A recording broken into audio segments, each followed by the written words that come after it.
Famed for their outrageous antics and perilous gold-digging exploits on the TV show Gold Rush, Tony and Mike Beets are household names, as they overcame mining issues and difficult terrain in their quest for riches in the desert. Viewers of the show followed their every move. They seemed to be living the American dream, with lives that were full of adventure and daring. They became well known in their field because they were not afraid to take risks and put in long hours. The shocking news of Tony and Mike Beets' life sentences in prison, however, changed everything. Nobody saw this coming. It was a shocking and horrible turn of events. A real-life crisis engulfed the Beets family all of a sudden.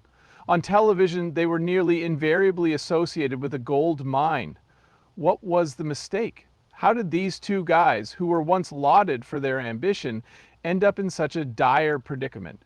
The idea that the same people who had cheered for the Beets on television were now casting doubt on everything they believed to be true about them was shocking to many. Everyone was taken aback, perplexed, and above all, intrigued by the abrupt change in circumstances. A contentious court case preceded the announcement. The investigation uncovered a series of events that, taken together, painted a far darker picture than anyone had anticipated. The case's details were closely guarded, adding to the air of secrecy surrounding it. Join us as we investigate Tony and Mike's background to learn how they got here, whether they were involved in illegal activities or if a series of events led to their downfall. In the Dutch village of Wee Dennis, Tony Beets came into this world in the year 1959. When he emigrated to Canada in 1980, at the age of 21, he carried only optimism and a handful of dollars. He initially resided in Alberta and, in order to make ends meet, took a job working on a dairy farm. No matter how tough things got, Tony always found a way to work hard. However, he quickly realized that farming, although a noble profession, would not generate substantial income for him. He shifted his focus to mining due to his strong work ethic and fascination with tales of riches. In spite of the freezing temperatures and desolate landscape of the Klondike region in Yukon Territory, Tony persisted when most would have given up. He perceived only opportunities, not challenges. Tony Beets made an impression on history while searching for gold in the Yukon. Even though the terrain was rough and the weather was harsh, he rose to fame in the world of gold digging. Because he persisted, he not only discovered his soulmate, but he also hit the gold rush. He became one of the most renowned figures in the field after elevating his profession to a lifestyle. The Yukon wasn't the only area where Tony Beets was successful. He started with nothing and built a massive gold mine empire.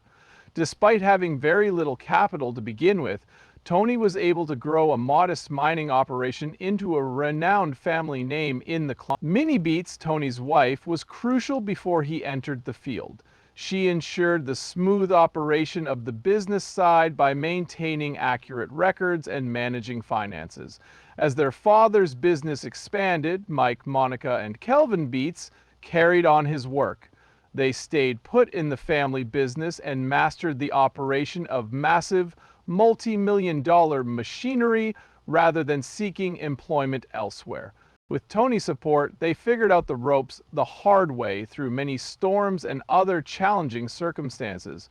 Due to his extensive knowledge of mines and his completely out-there personality, Tony shot to fame. In addition to working tirelessly, he refused to accept defeat gracefully.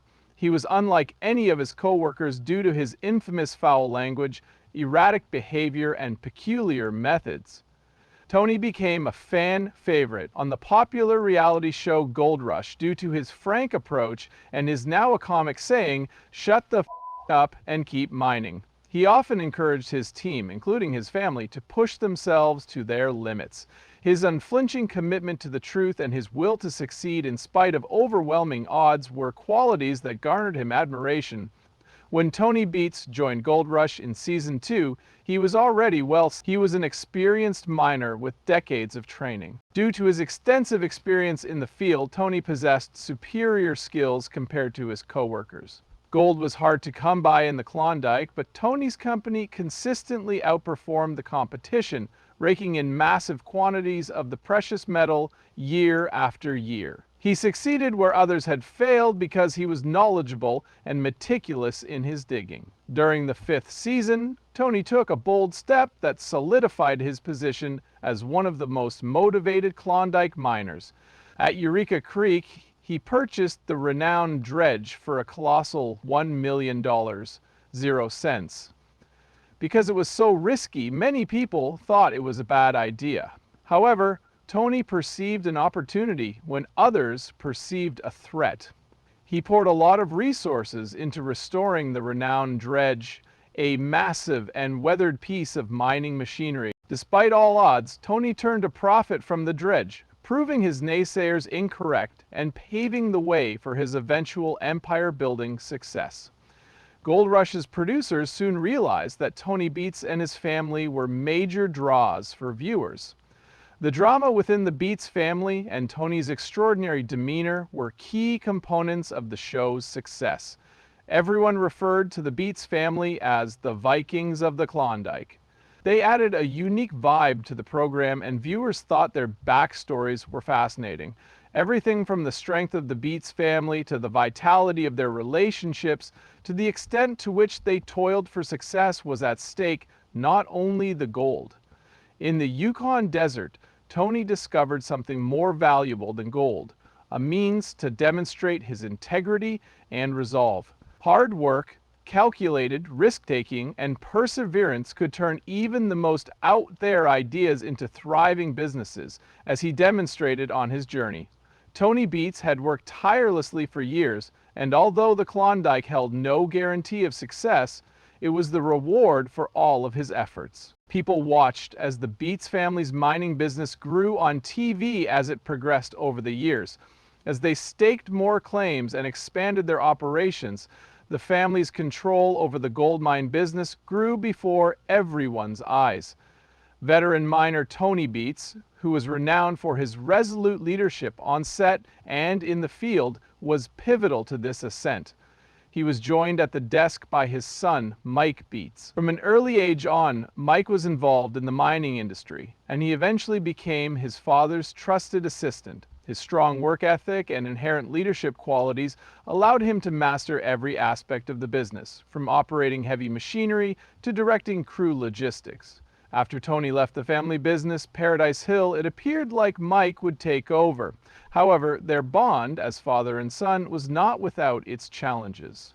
They were very close, but the demands of the mining industry frequently tested their relationship. When mining conditions were poor, there were frequent screaming matches and violent confrontations.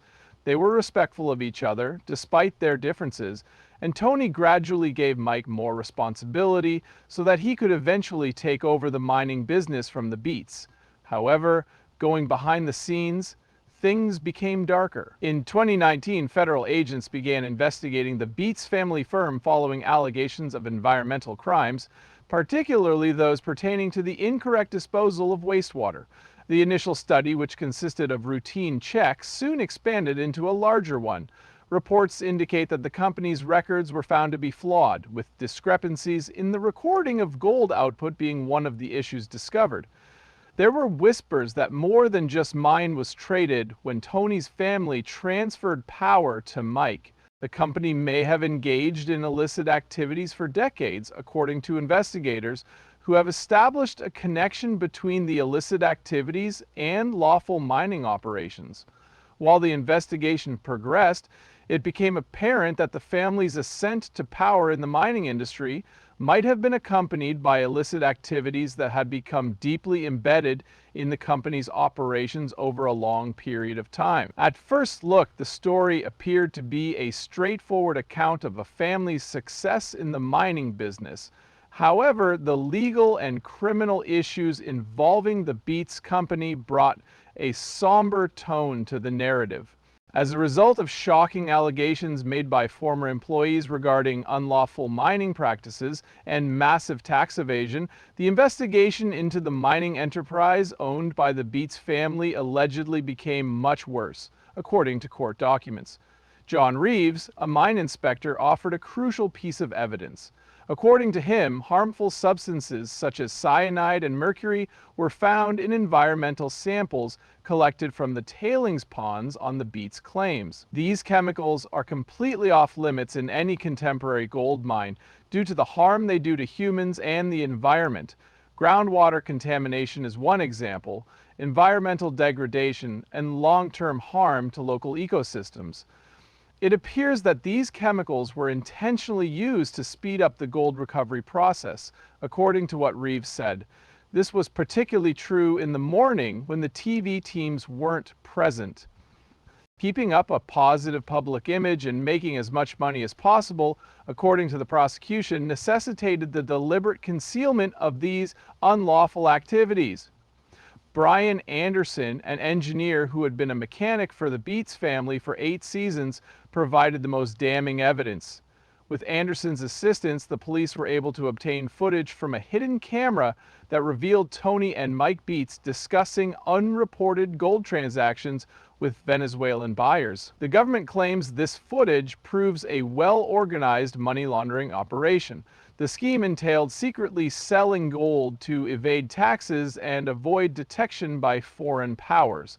The prosecution presented testimony from financial experts who stated that the Beets family did not record sales of gold exceeding $15 million, 0 cents, between 2012 and 2020, a period when they were immensely famous due to the Discovery Channel show Gold Rush. After further investigation, a second set of secret financial documents discovered in Tony Beets' office were revealed. The actual figures for gold recovery as shown in these papers were substantially higher than what was shown on TV or told to tax officials, according to reports. The majority of what viewers witnessed on Gold Rush, according to ex-teammate Peter Lewis, was actually a heavily edited cut of a far larger and more clandestine operation. As a result, the veracity of the claims is enhanced. What happens after the cameras leave stays between us, Tony would tell his team on multiple occasions.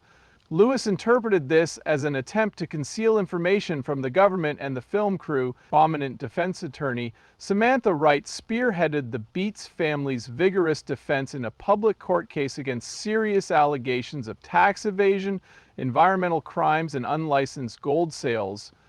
The prosecution's witnesses, according to Wright, were probably vengeful former workers with personal grudges, suggesting that their statements were motivated more by anger than by accuracy. Tony Beets was portrayed by Wright as an honest and tough businessman who had built his mining company through hard work and years of dedication, not by engaging in illegal activities. Wright worked tirelessly to defend Tony Beets' reputation. Wright informed the judge, "This is a man who has spent his whole life building a business." Wright also made it plain that the public had been following the Beets family for over a decade due to their fame from the TV show Gold Rush, telling us, "These are television stars, not criminal masterminds," Wright stated. But the prosecution painted a drastically different picture, asking, why would anyone do something illegal while national cameras are rolling? That the Beets' notoriety would serve as an asset, like a fantastic smoke mask, rather than a hindrance. Reportedly, by airing a sanitized version of their mining operations on television, the family diverted attention from a far larger and more clandestine enterprise. While spectators enjoyed staged mining for its entertainment value, prosecutors claimed the true business was raking in millions of dollars in hidden profits at the expense of irreparable environmental damage. The jury reached their verdict in just 3 days, guilty on all counts. This came after over a dozen witnesses gave compelling testimony for 6 weeks. Allegations ranged from plans to run a gold trade network without a license to harming the environment and evading taxes. It was evident that Judge Rebecca Holloway would not be lenient with the accused when she handed down the sentences. Their actions, she said, were deeply dishonest and endangered the Yukon's delicate ecology. The illegal use of chemicals such as mercury and arsenic has already contaminated the groundwater, according to the experts, and this pollution could persist for generations. When given the opportunity to speak in court, Tony Beets remained defiant. He proudly declared, "I built everything from nothing." Surprisingly, his son Mike Beets appeared more mature and composed. "You can take my freedom, but you can't take what I created." He explained to the judge that all he had done was follow his father's orders. Although it was a practical plea, Judge Holloway ultimately found it to be inadequate. The final verdict stunned even the most seasoned observers of the legal system. Tony and Mike Beets will serve life sentences without parole. The authorities successfully argued that the severe environmental damage warranted the most severe penalty, despite the fact that this type of term is extremely unusual for financial crimes, according to legal experts. Judge Rebecca Holloway delivered a stern closing statement following the thrilling guilty verdicts and life terms handed down to Tony and Mike Beets. Going after gold is not worth polluting the land and water for hundreds of years, according to her. Her remarks demonstrated the gravity of the environmental and legal issues at hand, resonating throughout the courtroom and beyond.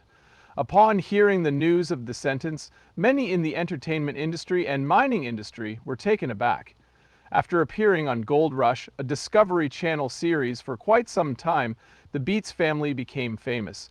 Placer gold mining in the Yukon was the subject of the show. After the Beets' demise, many began to question the reliability of the show and the industry as a whole. As a result, Discovery Channel issued a formal statement to distance itself from the issue shortly after it occurred. The show's producers, Raw Television, expressed their shock and disappointment and said, "We are shocked and deeply disappointed by these revelations. At no point did Discovery know of any illegal activities at the mining operations featured on Gold Rush. We are taking these allegations seriously and are re-evaluating our oversight protocols going forward." Raw Television also announced immediate major changes to the show.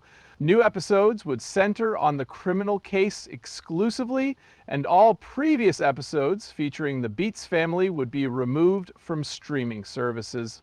While Gold Rush's future remains unabated, there will be a renewed emphasis on transparency and stricter production standards.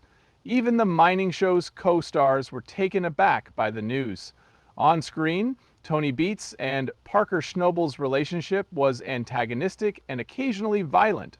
Parker Schnobel stated, "Tony was always intense and uncompromising, but I never suspected anything illegal. My perspective on all that transpired during those seasons has been profoundly altered by this." Rick Ness, another experienced miner and cast member, looked shaken when reporters talked to him.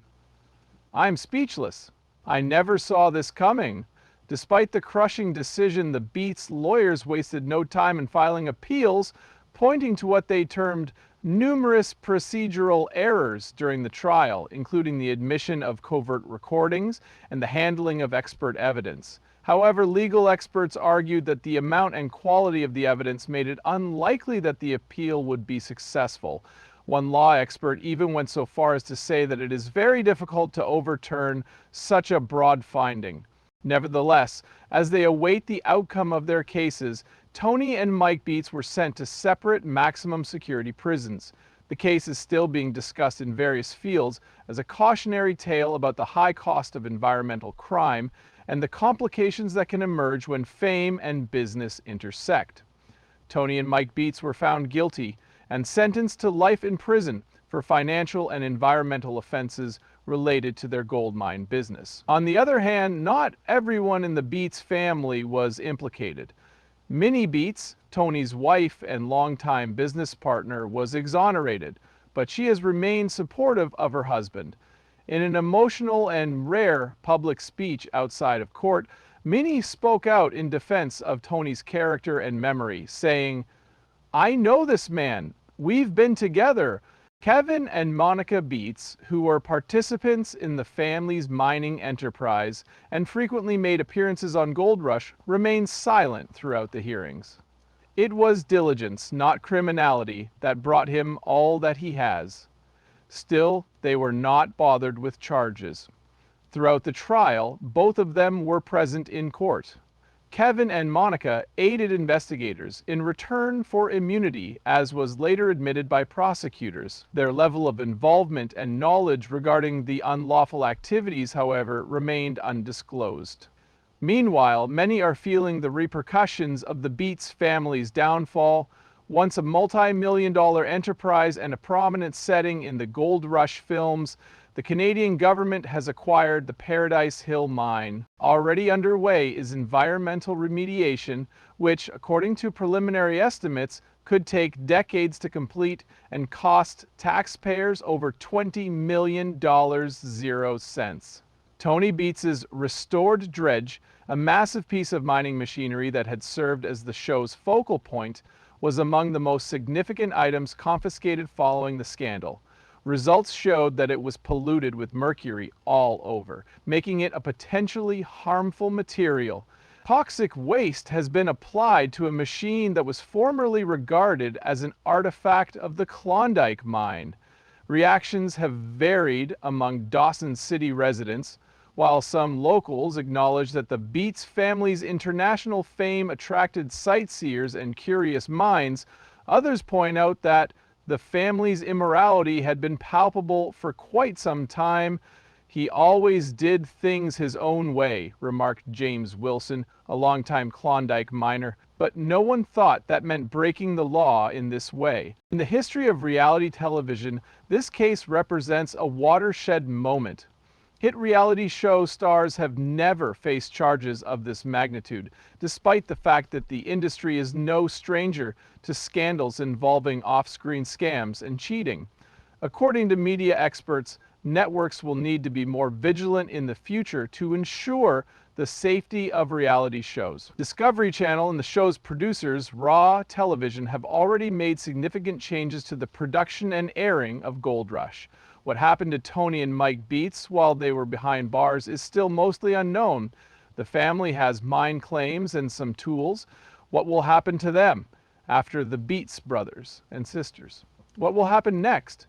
Is mining going to be their next move? Furthermore, how did a prominent gold mining family go from fame to a life behind bars? The criminal trial of Tony and Mike Beets has concluded, but the civil case is still ongoing. To determine the fate of the Beets family's remaining assets, prosecutors have disclosed that a distinct civil case is presently underway. In this section, we will examine the financial and environmental impacts of the family's long-running mining business. A large portion of Beets' assets, including mining gear, real estate, and residual income from their television shows, will likely be seized and sold, according to legal experts. It is anticipated that the funds will contribute towards the $20 million required for the remediation of the Paradise Hill site and other locations impacted by the contamination.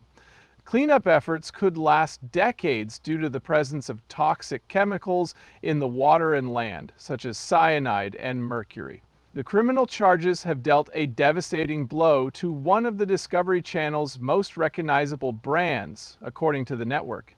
One of the most watched reality programs on the network on a consistent basis since its 2010 debut is Gold Rush.